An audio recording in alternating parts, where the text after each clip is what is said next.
A lot of talk in our church today about the new evangelisation, and we might ask, well, what's new about the new evangelisation? One thing that's new is that we're trying to renew the faith in people who should already be Catholic, should already be Christian. Individuals, families, communities, whole cultures that need to rediscover the gospel.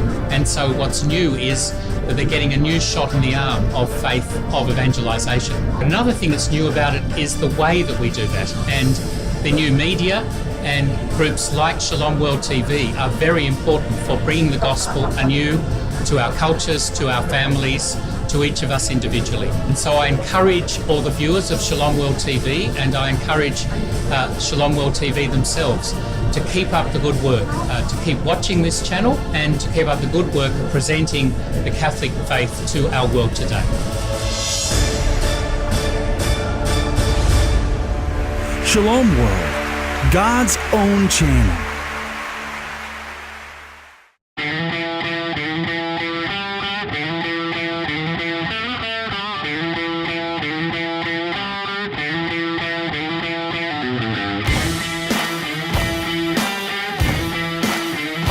Welcome.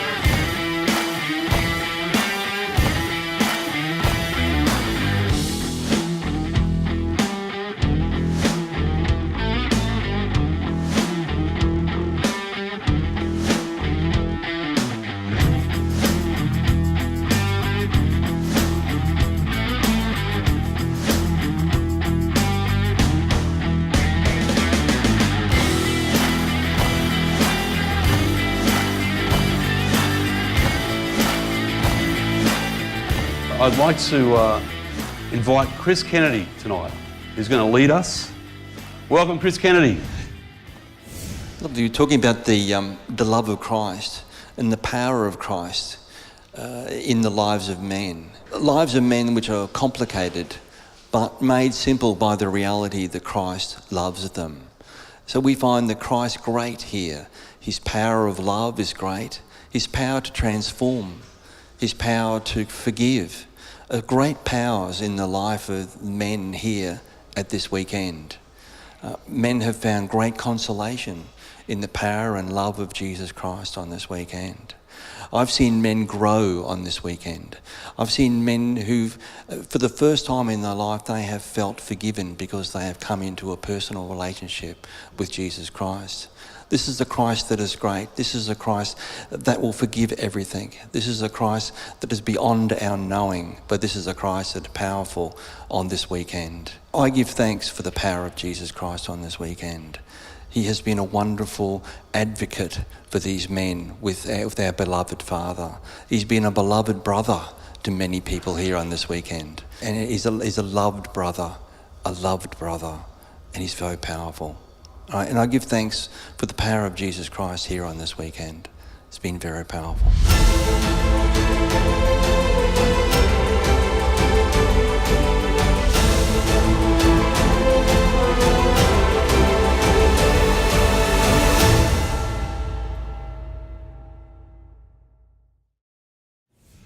My story. For those who don't know me, I'm Chris Kennedy. How many guys here, they're at their first MAX weekend? Can I have your hands, please? That is absolutely awesome. That is absolutely awesome. Now, I hope you had the same journey I had on my first MAX weekend. It was in 2013. I was scared witless when I started, but I left that place with 100 new friends. So I hope that's something that you'll have this weekend. But before that, there was a much longer journey that I had before that. And it's a journey which I've called my journey, my conversion, and my continuing unfolding.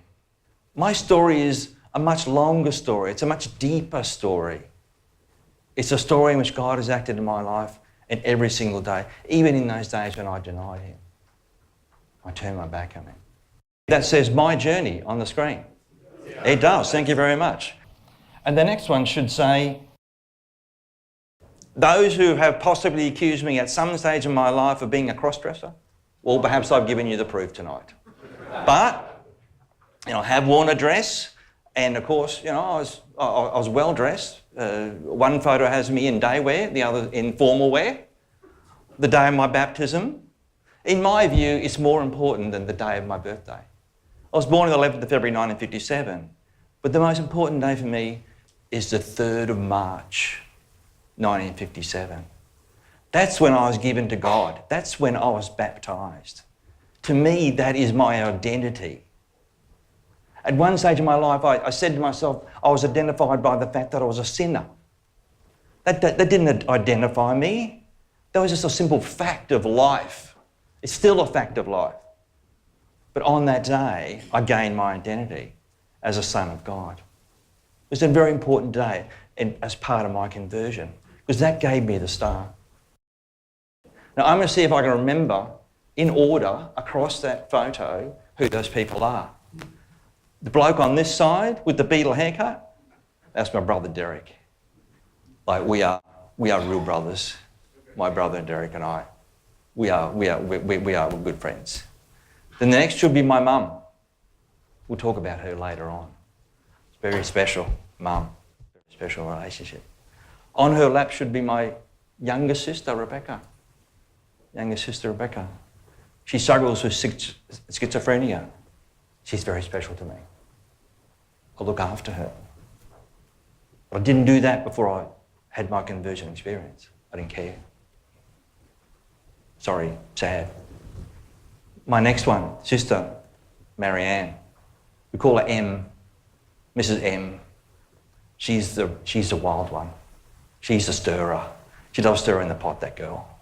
She got red flaming hair. You can see that. I love her dearly.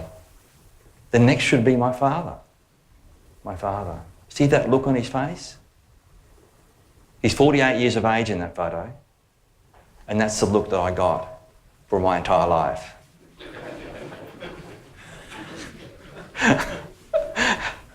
Until the last 3 years of his life, when he found out that he had leukemia. He died when he was 63. And it was the time when that look went away. And it was the time he told me that he loved me. Beautiful. I wanted to acknowledge that you didn't think that he just had that look for the whole of his life. He didn't. Then there's me. I'm the next guy. I'm the guy with the hair. See? See? It went. I don't know how. I was just about to say that institutional the church is not for me. I'm out of here and I'm going to go into what I call the lost years, which is quite entertaining, which I'll tell you about in a minute. Then on the other side of me is a guy called Andrew. Andrew lives in Rockhampton. That's where I was born. He lives in Rockhampton. He's a good guy. He's a psychologist, so you've got to be really careful about him. And because he tapes your conversations as well. He tells me it's for study. Study? What are you doing, Andrew? He's a good guy. I'm the only guy in our family today that talks to every single person in that photo. That's the tragedy. But we'll come back to that.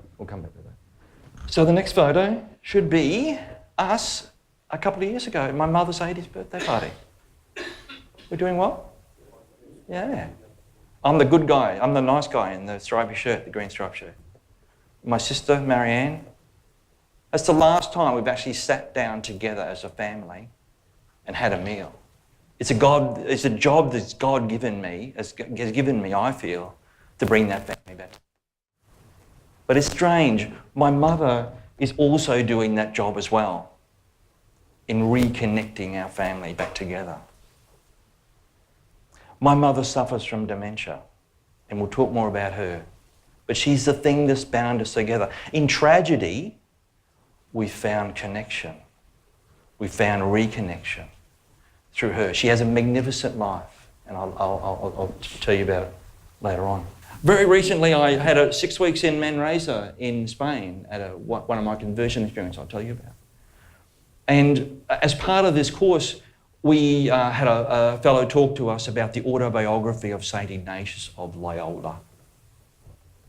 He wrote the spiritual exercises, started the Jesuit order. He's a saint. He's a magnificent guy. They had this lovely little phrase that they use about the first 24 years of his life. He lived a life of vanities. Ooh, I love that. I'm hoping for sainthood as well. Because I lived 5 years a life of vanities.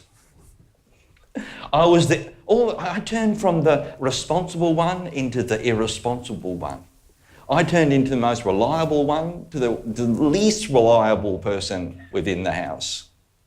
My mother was glad to see me out the door. It got to that. I was simply a pleasure seeker. I turned my back on God to live a life of vanities. But I tell you what, I now know that God never turned his back on me. God never abandoned me. Even in the darkest place in my life, God was the guy who turned the switch on in 5 years. Because he introduced me to this girl. There should be a wedding going on in that screen now, shouldn't there? It's my wife, Susie. We'll be married 36 years in October. Thank you.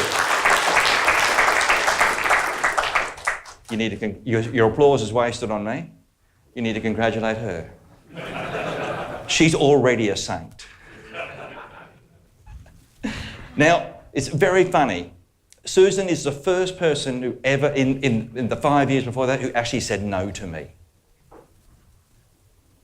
And that was a transforming experience. The wedding day was fantastic for the parents. It's in those days where, because we weren't contributing any money, our parents are paying for everything, so they got the wedding they wanted. Yeah. It was a wonderful day. It was really good. But it was really beautiful. We met at a friend's 21st birthday party in September of 1980.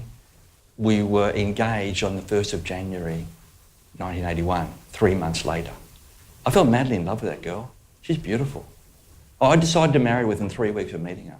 It's absolutely magnificent. We got married in the October, and 6 months later, I come home and I knock on the door. It's locked. It's unusual. What's going on here? I give a key out, open the door. I walk in. There's 2 bewildered cats. If you heard my story before, you'll know their names. Pierre, naughty Pierre, he was a very naughty cat, and Bobo, his partner in crime. They come trotting across the lounge room floor. Bewildered, I walk in the kitchen. There's a note on the kitchen table. Don't know whether I want to be married to you. Gone off to decide. I'll ring you when I'm ready with my answer. That took me 6 months to destroy. She came back a week later. We had a long conversation. And it's a conversation on which our marriage is based today. The person I am in my marriage is based upon that conversation. I have a lot to thank this girl for. She's beautiful. She's given me a couple of beautiful children as well. It's my daughter, Philippa. Pipster, we call her. She's our Pipster. Philippa Grace. I wanted to call her Grace. Susan wanted to call her Philippa. She's called Philippa Grace. Actually, Matt, here in the notes, it says, Susie, her official title at home is She Who Is in Charge. Yes. She who is always right, except for 3 times. She actually said, admitted to me one day, she was actually wrong 3 times. But she put the proviso on and she said, but actually, on those 3 times, Chris, I was acting on information from you. So, you know. So she possibly still has a perfect record. But the joys of being married, young guys, you love it. Get into it. Have 10 kids. And then the next one should be my son. He's my beautiful boy, Thomas Patrick. I really want to call him Patrick. You know the story. He's called Thomas Patrick. He's a beautiful boy. He lives here in Brisbane. He's got a law degree and a business degree, and decided he didn't like that. And now he's going to be a software engineer, so he's back here at UQ. Pip lives in Tasmania these days. She's in the film and television industry.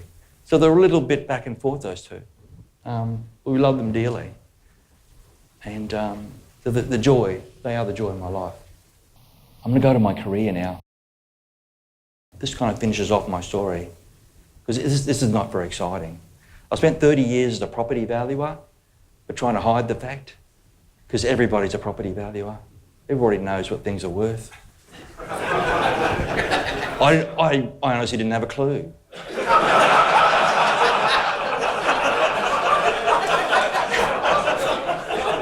Every dinner party I went to, I said, Susan, do not tell these people I'm a property valuer.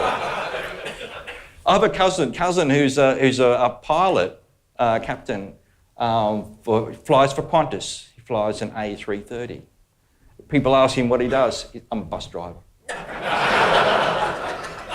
That's true. He flies an Airbus. He's a bus driver. Interesting career. Worked for the government first, then private enterprise. Got laid off. No redundancy in those days. Just got laid off. Went home to give my wife the news. Tom was 14 months old and she was pregnant 3 months with Philippa. So that was good news. And I made a decision at that time I was going to start my own business. I was audacious. That word's got to come up this weekend. You mark my words, audacious. Started my own business, and then it was with great delight, 13 and a half years later. By this time, my business partner and I, we built it up. We've got 3 offices, 47 people working for us, and a turnover over $15 million a year. We sold that business back to the people who sacked us 13 and a half years later. And I hope this is being filmed, for 3 times what we actually thought the business was worth. Don't tell me God looks after the good guys. I start on my conversion story. I'm at the peak of my power in my business, but I'm the most awful person. I don't want you to think well of me at all. Please, I beg you not to. I am not a nice person. I am completely and absolutely obsessed by success and money. And if you got in my way, I would lawyer straight up. Yeah, I'd lawyer straight up. And we'd deal with you. We'd get rid of you. Your competition, we'd get rid of you. But that's the way it is in business. That's the way it is. Everybody has to be like that. I don't understand it, but that's the way it was. In 2005, I decided I wasn't making enough money and I wasn't working hard enough. So I decided that I would get myself a life coach. So this life coach comes in, and she's been interviewed for the job, essentially. So she asked me a question. She says, Chris, so do you lie? Oh my gosh. So I'm thinking to myself, I lie all the time. But I don't tell awful lies, big black lies. I only tell lies to my clients to think that I love them. I think they're important. And so they'll pay me lots of money. But I thought, well, I can't tell her that I don't lie. So I should say, oh yeah, I do lie. But I'm not a bad liar. I'm not a bad person. And it was an amazing conversation, really, because it was the first time I'd realised where I'd got to. I was an extremely successful business person, but I was a liar, and I didn't like myself for what I did. And that was God acting in my life. God never gave up on me. Said that before. This is the point in which I realised God never gave up on me. So then, serendipitously, that weekend there was an advertisement in the paper in my local parish, because I was also a fake as well. I would go to church on Sunday and I would look very pious, and then go to work and be a horrible person. I put money on the plate at church, and everybody thought I was a wonderful person. But I saw this advertisement for the spiritual exercises of St. Ignatius of Loyola, and I met that woman. There's a lady on the right-hand side over here. That's Sister Delphine O'Shea of the Missionary Sisters of Service from Tasmania. That lady saved my life. But when I first met her, I was raging. I wouldn't listen. I wanted help, but I wouldn't listen to the kind of help she was giving me. The kind of help that God gives you. I wasn't listening to God's voice. I wasn't listening to her voice. I was still listening to my own voice, this one in the head. I said, you got to do this, you got to do that. Devil's voice, got to do this, got to do that. Confused. I raged, I yelled, I fought. She fought back. It was fantastic. The first couple of spiritual directions I sessioned, they were 10 rounds each. They were fantastic. But the thing was, she won in the end because she had God on her side. I had hollow devil on my side. God beats devil every time. If you let God beat devil. And I know that from my experience. God whispered and won. I yelled and I lost.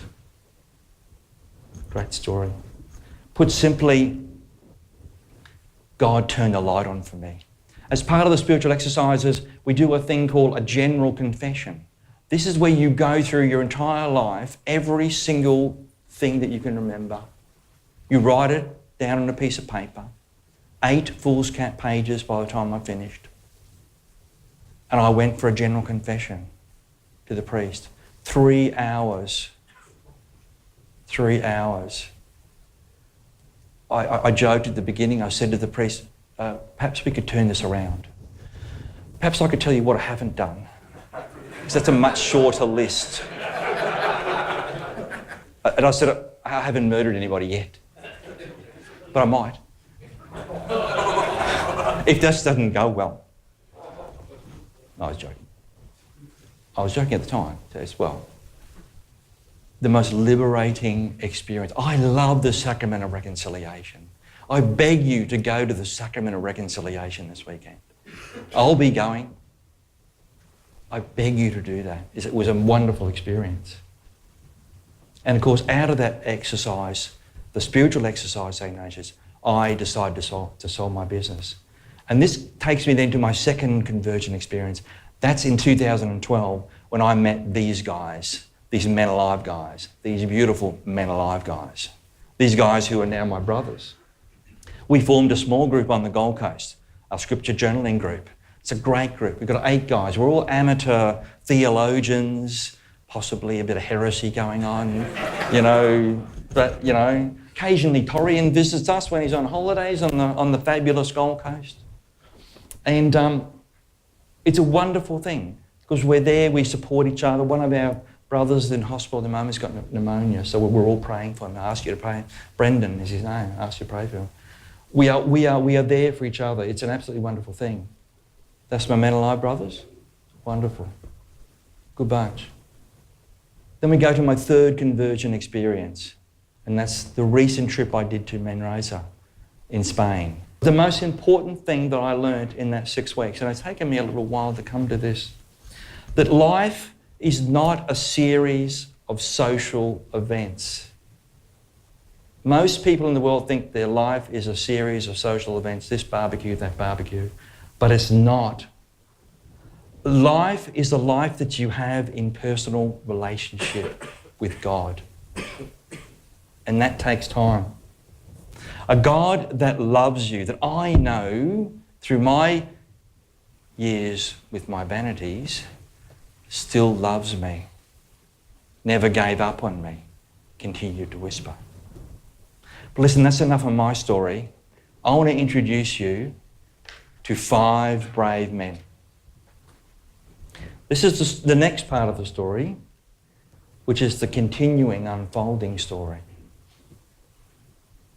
We're going to talk about some issues which are difficult. And when I say 5 brave men, because these men are going to talk about difficult things, it's all right for me to stand up here and do that, but these men have volunteered to come and talk to us. So I would hope that as a consequence of this, you might say, well, listen, I'm just like the other guys as well. I'm okay. I'm the same. We're going to talk about a couple of things. And the first thing is going to be a thing that is a myth, work-life balance. I was a complete failure in this area.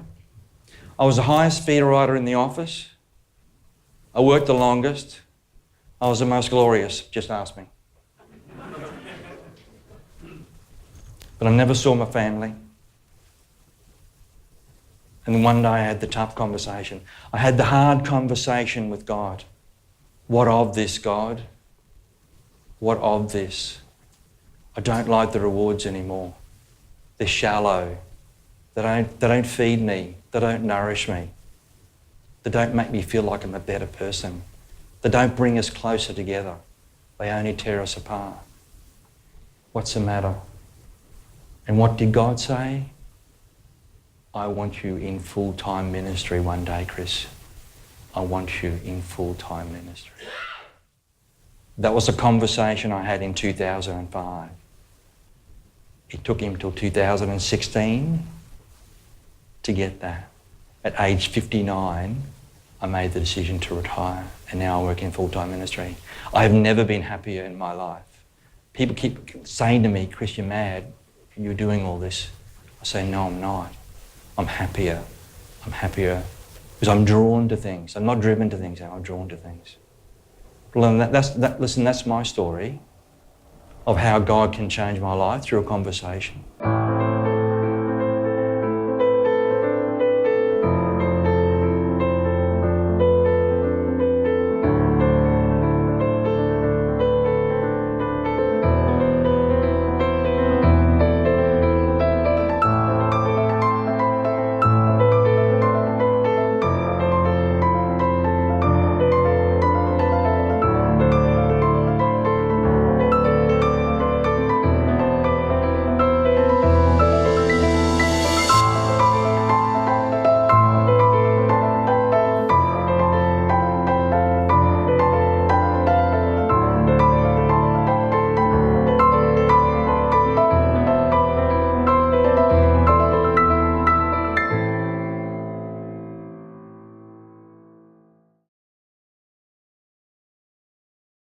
Glory to Jesus Christ.